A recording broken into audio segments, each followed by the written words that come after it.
Intermediate public పరీక్షలను ఈ ఏడాది ఫిబ్రవరిలోనే నిర్వహించేందుకు ఇంటర్మీడియట్ విద్యామండలి ప్రణాళిక సిద్ధం చేసింది.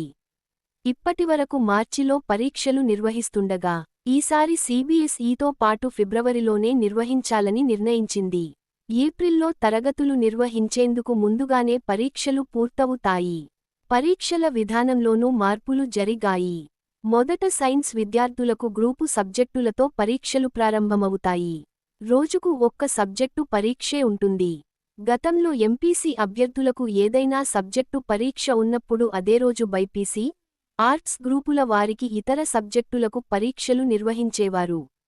ఇప్పుడు ఎంపీసీ అభ్యర్థులకు గణితం పరీక్ష ఉంటే ఆ రోజు ఆ సబ్జెక్టు ఒక్కటే ఉంటుంది.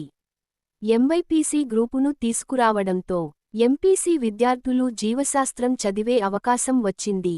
అందువల్ల ఒకే రోజు 2 పరీక్షలు రాయడం సాధ్యం కాదు కాబట్టి ఒక రోజు ఒకే పరీక్ష పెట్టారు. సైన్స్ గ్రూపు సబ్జెక్టులన్నీ పూర్తయ్యాక చివరిలో భాషల పరీక్షలు ఉంటాయి. అనంతరం ఆర్ట్స్ గ్రూపు పరీక్షలు ప్రారంభమవుతాయి.